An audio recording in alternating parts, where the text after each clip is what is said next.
Un contrôleur technique à Lyon inspecte des véhicules depuis 19 ans, plus de 40 000 contrôles à son actif. Il répertorie les marques, les types de moteurs et toutes les excuses qu'ils inventent pour justifier les pannes. Il possède un petit carnet secret qu'il garde précieusement pour lui seul. Il ne s'agit pas des rapports officiels, car ceux-là sont directement transmis au système central. À l'intérieur, il consigne méticuleusement les moteurs parfaits, ceux qui réussissent à passer l'inspection sans jamais rien signaler d'anormal. L'an dernier, il a fait le compte. Sur toutes les familles de moteurs actuellement en vente en France, seuls 9 ont systématiquement passé le contrôle technique sans observation majeure, quelle que soit la tranche d'âge. 9 moteurs sur plus de 70 disponibles sur le marché français. Quand je lui ai demandé quel moteur remplissait les autres pages, celles des pannes, des avertissements, des contre-visites, il a ri et a dit « Les moteurs qui tombent le plus souvent en panne sont ceux dont la France est la plus fière. Le PureTech, le TCE, le Blue HDI, nos moteurs. Ceux qui passent sans problème sont presque tous japonais. Ce n'est pas une opinion. Cela fait 19 ans que je distribue des cartons verts au Toyota et des cartons rouges au Peugeot. Abonnez-vous, car sur un marché inondé de moteurs qui promettent la fiabilité mais qui ne font qu'apporter des factures de réparation, cette vidéo vous présente le Namota Kena.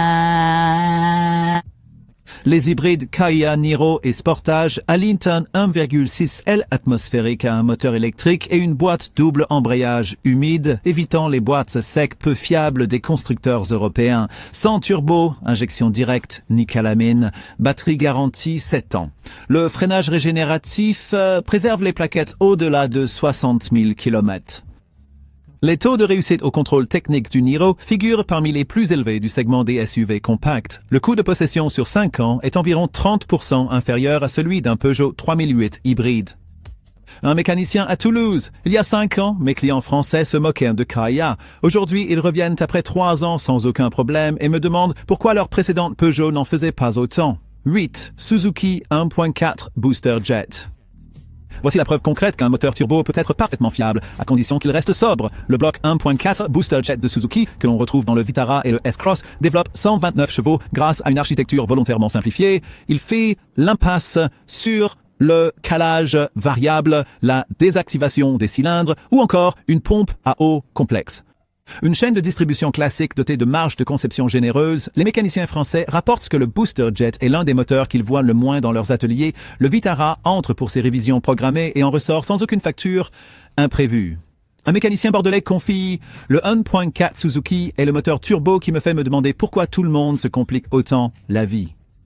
Il a un turbo, il fonctionne, il ne tombe pas en panne, ça devrait être normal. » En 2026, c'est exceptionnel. 7. Le Mazda Skyactiv J. Alors que tous les constructeurs en France courent après des cylindrées réduites et une suralimentation plus poussée, Mazda fait tout le contraire. Le 2.0 Skyactiv G de la Mazda 3 et du CX-30 utilise un taux de compression élevé et se passe de turbo pour atteindre son efficacité grâce à la thermodynamique plutôt qu'à la suralimentation. Pas de turbo susceptible de tomber en panne, pas d'injection directe, seulement l'accumulation de calamine. Mazda utilise une combinaison d'injection indirecte et directe, boîte automatique traditionnelle à 6 rapports. Chaîne de distribution conçue pour durer toute la vie du moteur. Consommation d'huile à 200 000 km, pratiquement nulle. Comparez cela à une Peugeot 308 PureTech qui consomme de l'huile dès 30 000 km et la philosophie de Mazda devient évidente. 6. L'hybride 1,8 L de Toyota. L'hybride à cycle Atkinson de 1,8 litres de la Corolla, du CHR et du Yaris Cross est l'architecture hybride la plus aboutie au monde.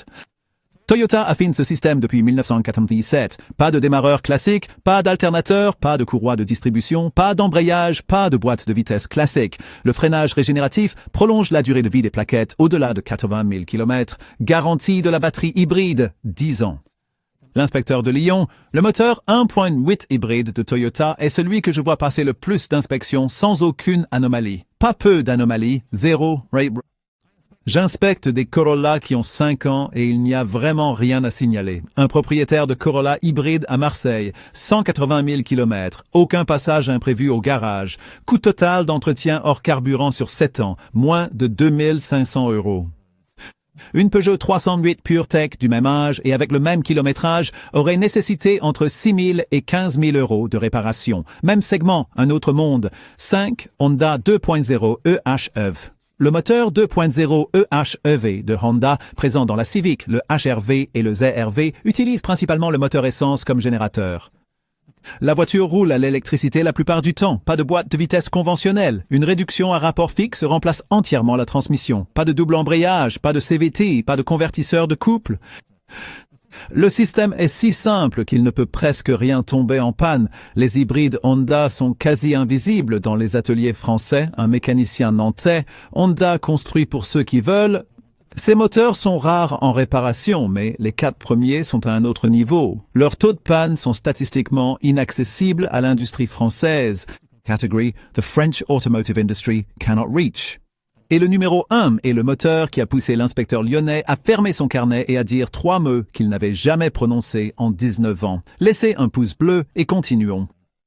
4. Toyota Hybrid 2.0 Dynamic Force. La version 2,0 litres de l'hybride Toyota qui équipe les RAV4, Corolla Cross et Camry ajoute de la puissance à une formule qui a fait ses preuves sans pour autant ajouter de complexité.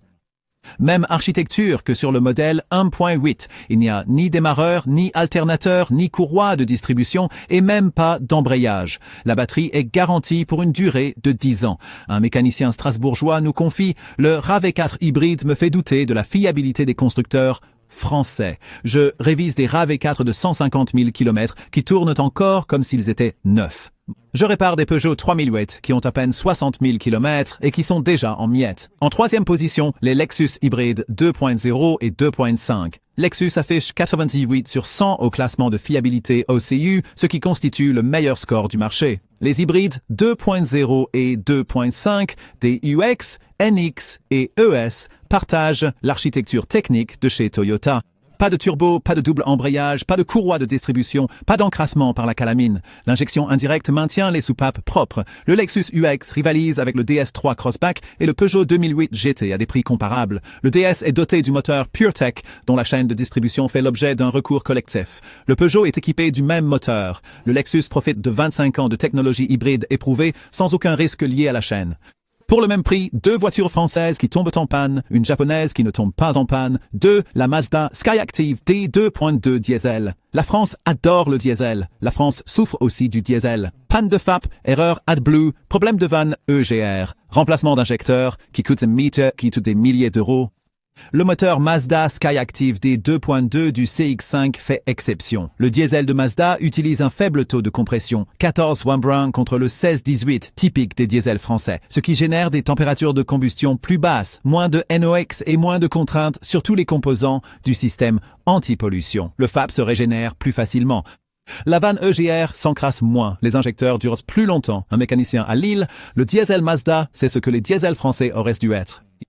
Taux de compression réduit, combustion plus propre, moins de problèmes. Peugeot et Renault courent après les chiffres de performance. Mazda a privilégié la durabilité. Le client envoie la différence à 100 000 km. 1. Toyota 1.5 hybride Dynamic Force.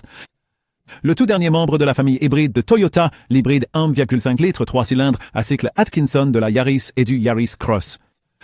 3 cylindres hybrides. Sur le papier, ça ressemble aux 3 cylindres turbo qui ont échoué en France. En réalité, c'est l'inverse. Toyota a supprimé les causes de fragilité. Pas de turbo, moteur Atmo, pas d'injection directe, pas d'encrassement, pas de boîte classique.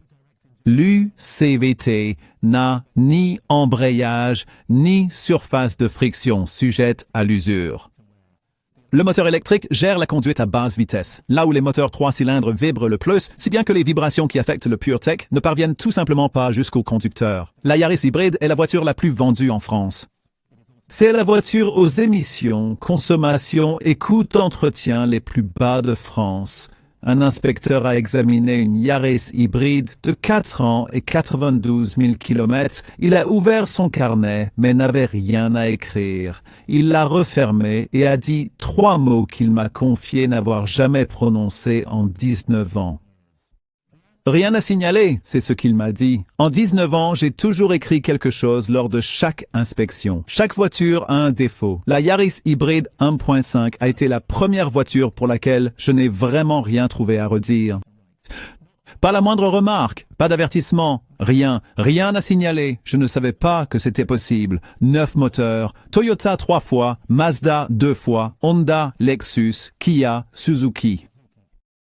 Pas un seul moteur français sur la liste. Le pays qui a inventé le PureTech, le TCU et le Blue HDI, des moteurs qui ont généré des recours collectifs, des millions de visites en atelier et des milliards en coûts de réparation, ne parviennent pas à placer un seul moteur parmi les 9 motorisations les plus fiables disponibles sur son propre marché. Les 9 moteurs partagent une philosophie. Construisez pour durer, pas pour impressionner. Pas de turbo là où il n'est pas nécessaire. Pas de double embrayage là où une boîte simple suffit. Pas de complexité ajoutée juste pour gonfler les chiffres d'une brochure. La prochaine fois qu'un concessionnaire français vous dira que le PureTech est le 3 cylindres le plus avancé du marché, souvenez-vous du carnet de l'inspecteur et rappelez-vous que le moteur le plus avancé n'est pas toujours le plus fiable. En 2026, il ne l'est presque jamais. Abonnez-vous et partagez cette vidéo avec tous les conducteurs en France, car rien à signaler n'est pas juste un résultat de contrôle technique. C'est la norme que chaque moteur devrait atteindre et seuls 9 d'entre eux m'afferaient un crux.